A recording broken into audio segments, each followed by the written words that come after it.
Right, welcome to Radical Revolutionary Speaking. My name is Rashad, and today I get to interview Emily Williams, who just finished her master's thesis at DePaul University, who's also a critical educator.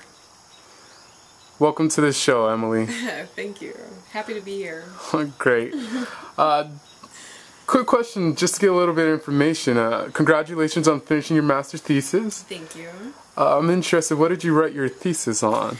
I wrote my thesis on formerly incarcerated black women's perceptions of incarceration and the implications for movement building, and specifically prison abolition movement building.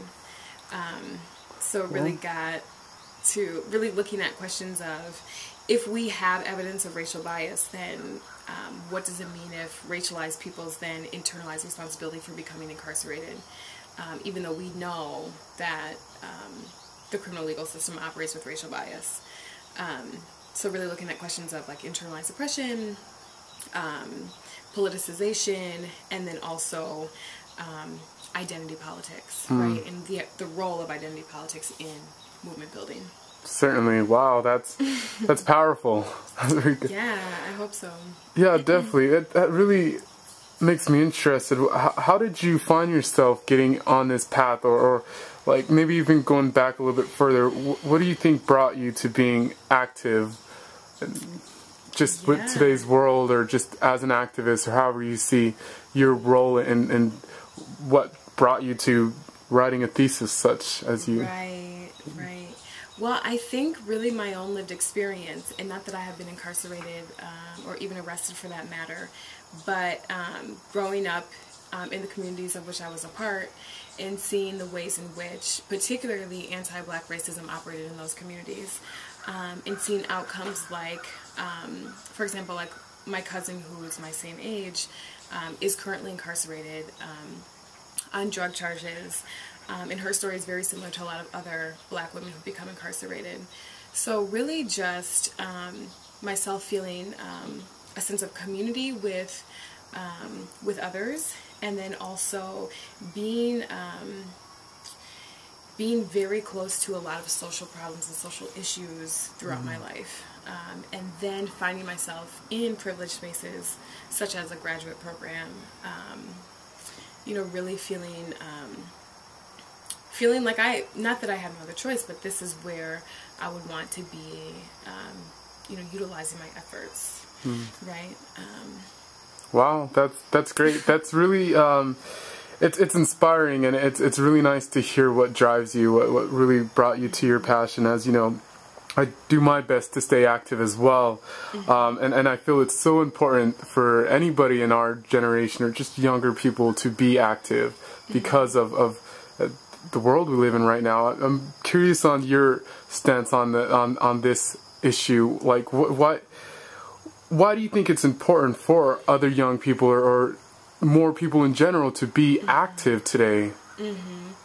Well, I think primarily because at this current political and historical moment, we're seeing, I don't know that the political changes are unprecedented, but we are seeing there's a shift in terms of who has what resources, who has what opportunities, and this is a part of our legacy. And so we're here and we have a moment to decide, okay, are we going to be part of this changing trend, or are we going to, do something to, make it such that it's otherwise. And so I think that young people should be active, is because we have an opportunity to create our own lives, right? Our own futures, and we have an opportunity to live out our own legacies. And furthermore, I think that we have a responsibility to others who are in our communities, and others who are, part of the global community. In particular, as Americans, I think that it's really important because we have such an impact on the rest of the world.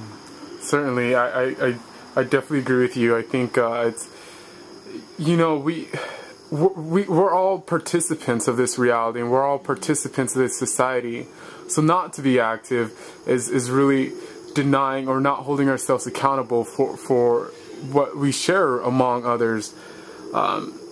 And so I always like to ask this question whenever I finish an interview, just because it means something different to everybody. But to you, what do you think of the idea, or what does revolutionary speaking mean to you?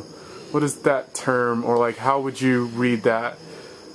Yeah, I mean, I think at every moment, every opportunity that you are saying something meaningful and something impactful and something that works towards a revolution, right? Because sometimes that's all it takes, right? All it takes is just a moment to politicize someone, or to transfer a feeling to someone, maybe that's uplifting, or to build a relationship. And those things are impactful, and not only for our own being, but just in terms of our society. So I think that revolutionary speaking is taking every single opportunity seriously, and doing something with it. Right? Certainly, speaking your mind.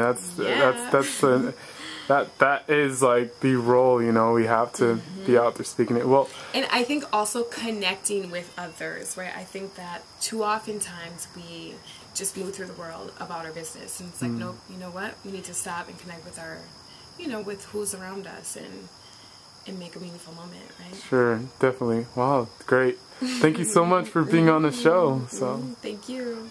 All right, and that was Emily.